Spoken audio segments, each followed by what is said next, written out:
2024 లేదా 25లో డిగ్రీ లేదా బీటెక్ చదివారా? సాఫ్ట్‌వేర్ జాబ్ కోసం ఎదురు చూస్తున్నారా? అయితే కోడ్ జ్ఞాన్ 100 డేస్ కోర్సులో చేరండి, జాబ్ సాధించండి.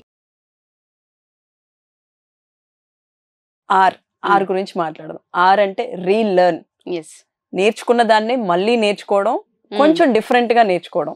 మనం నేర్చుకున్నదంతా ఒక లెవెల్, ఇప్పుడు నేర్చుకునేది ఇంకో లెవెల్. అవును. మనకి ఇప్పుడు బ్రేక్ అంటే minimum 6 months or 1 year, 3 to 4 months ఇట్లాంటి బ్రేక్స్ అనేవి వస్తూ ఉంటాయి. ఆడపిల్లలకి ఎవరికైనా కూడా జనరల్ చూస్తాం మనం. ఇయర్స్ కూడా అవును. చూస్తూ ఉంటాం. దాన్ని ఎట్లా బిల్డప్ చేసుకోవాలి, దాన్ని ఎట్లా కవర్ చేసుకోవాలి అన్న దాని గురించి చూసుకోవాలి ఇక్కడ మనం. సింపుల్ అండి, 2 to 3 సింపుల్ ప్రాజెక్ట్స్ చేసుకోవడం. మనకున్న డేలో టైంని ఓ 30 to 45 minutes మనం అడ్జస్ట్ చేసుకుని ఆ రీలెర్న్ అన్న దాని మీద కాన్సన్ట్రేట్ చేస్తే అసలు మనం చేయగలమా లేదా అన్నది మనకు క్లారిటీ వచ్చేస్తుంది. First of all Okay. అక్కడే ఆ టైం అడ్జస్ట్ చేసుకుని ఆ టైంలో మనం ప్రీవియస్ గా నేర్చుకుని వర్క్ చేసింది ఏదైతే ఉంటుందో దాని మీద ఒక్కసారి రివైజ్ చేసుకోవడం. దాన్ని చేస్తే అసలు మనం ఎంతవరకు ఉన్నాం, ఇప్పుడు ప్రెసెంట్ మార్కెట్ ఎంతవరకు ఉన్నది అన్న క్లారిటీ వస్తుంది.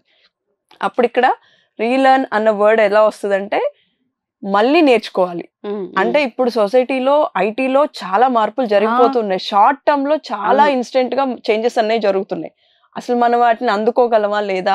తీసుకున్న బ్రేక్ లోనే కొత్త కొత్త స్కిల్స్ వచ్చేస్తున్నాయి, అప్డేట్ వర్షన్స్ మారిపోతూ ఉన్నాయి. అవునండి. దాన్ని ఏ రకంగా మనం అప్ స్కిల్ చేసుకోవాలి అన్నది ఇక్కడ ఆ క్లారిటీ వస్తుంది. ఆ 30 to 45 minutes టైం స్పెండ్ చేసుకోగలిగితే మనం దాన్ని ఎట్లా మార్చుకోవాలి, మనం నేర్చుకున్న దాన్ని ఇప్పుడున్న దానికి ఎట్లా మ్యాచ్ చేసుకోవాలి అన్న క్లారిటీ ఒకటి వస్తుంది. అప్పుడు దాన్ని మనం ఇంప్రూవైజ్ చేసుకునే ఛాన్స్ మన చేతుల్లో ఉంటుంది. ఇక్కడ రీలెర్న్ అంటే కెరియర్ గ్యాప్ అన్నది బ్రేక్ కాదండి, అది ఒక నెగటివిటీ అంతకన్నా కాదు.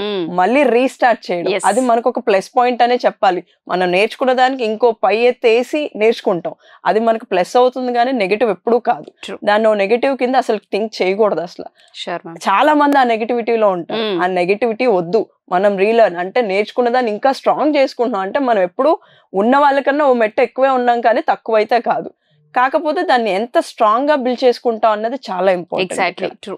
మన కోడ్ జ్ఞాన్లో ఎవరైనా సరే మీరు అన్నట్టుగానే ఒక 5 years జాబ్ చేసి మ్యారేజ్ కోసమో ప్రెగ్నెన్సీ వలన ఆగిపోయిన వాళ్ళు మళ్ళీ రీస్టార్ట్ చేసే ప్రాసెస్లో స్కిల్ని అప్డేట్ చేసుకోవాలనుకున్న, అప్ స్కిల్ అవ్వాలి అనుకున్న మన దగ్గర ఏ విధంగా ఉంటుంది అంటారు? ఇక్కడ మనం 2019 నుంచి 2023 వరకు ఉన్న వాళ్ళని కెరియర్ గ్యాప్ అని పిలుస్తామండి. మనం వీళ్ళని డీల్ చేస్తున్నాం. ఈ ఇయర్ బేస్ చేసుకుని ఎవరైతే ఉంటారో వాళ్ళందరూ ఖచ్చితంగా మా దగ్గరికి రావచ్చు. ఏ టైంలో అయినా స్క్రీన్ మీద కనిపిస్తున్న నెంబర్స్కి మీరు కాల్ చేయొచ్చు. మా కౌన్సిలర్ ఎనీ టైం అప్డేటెడ్లో ఉంటారు. మీకు కావాల్సిన ప్రతి ఇన్ఫర్మేషన్ ప్రొవైడ్ చేస్తారు. మీకు కుదిరినప్పుడు ఫ్రీ టైం ఉన్నప్పుడు క్యాంపస్ విజిట్ చేయండి, కౌన్సిలర్స్తో మాట్లాడండి. ఎగ్జిస్టింగ్ స్టూడెంట్స్ ఉన్నారు మా దగ్గర, ఆల్రెడీ రన్ అవుతున్న బ్యాచెస్ ఉన్నాయి, స్టూడెంట్స్ ఉన్నారు, వాళ్ళ ఎక్స్పీరియన్స్ తీసుకోండి. ఆల్రెడీ వర్క్ చేసి అక్కడ అవ్వలేక మళ్ళీ వెనక్కి వచ్చేసి కెరియర్ గ్యాప్ వచ్చిన వాళ్ళు కూడా ఉన్నారు ఆ బ్యాచెస్లో. వాళ్ళతో మాట్లాడండి, వాళ్ళ ఎక్స్పీరియన్స్ తీసుకోండి. మీకు అనిపించింది ఏంటో అన్నది అనాలిసిస్ చేసుకోండి. అప్పుడు మీ కెరియర్ ఎలా స్టార్ట్ చేయాలి అన్నది మీకు క్లియర్గా అర్థమవుతుందండి.